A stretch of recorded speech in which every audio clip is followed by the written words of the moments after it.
Here to respond is Indiana Senator Jim Banks. Senator, so this pledge that they signed on to, which is a global pledge, talked about a global transition. So how will that play out here in the United States if, in the serious examination you've done on this issue, the DSA gets its way? This is what they want to do to America, turn it into communist China. And this letter by the leadership of DSA makes that very clear. They stand with socialist, communist China, and they want the rest of the world to take a page from China's playbook and become that. You know, you think about it, Laura, I hear people in America complain about surveillance, flock cameras, things like that. Do you know what the Chinese government does with surveillance cameras?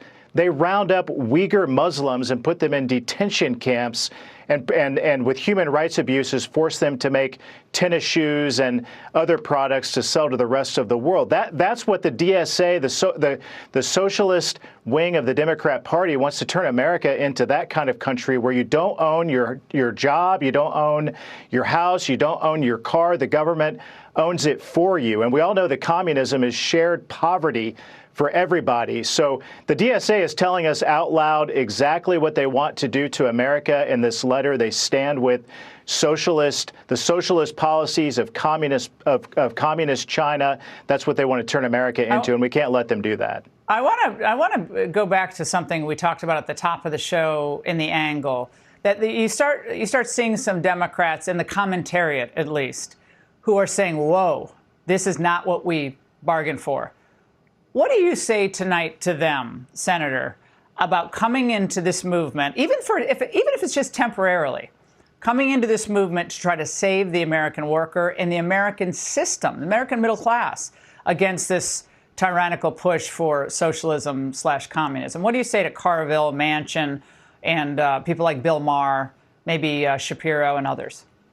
It might be too late. I mean, it feels like the Democrats have turned their entire party over to the DSA, which we now know is owned and controlled by the Chinese Communist Party and those interests. But what a dangerous path to take this country down. What they want to happen is a revolution in America to turn our country into something that's very different, to do away with our capitalist economy and the American dream that has made this country the greatest country in the history of the world. But we're going to see this on full display in Michigan tomorrow night in the primary. Yeah, well, Senator, we need creative solutions to this. In Europe, parties that don't agree as a parliamentary system band together to stop what they think is a scourge. Well, if socialism is a scourge, I think all Republicans who are concerned about this, I think you have to make real overtures to people like Manchin, maybe Kristen Sinema, people who are maybe not in office now, but they still have some sway. Everybody's got to use his or her bully pulpit to discuss where this is really going. And I want to talk about Marxist tech tycoon Neville Roy Singham, who is also spreading pop propaganda in the U.S. I know you guys are on to him.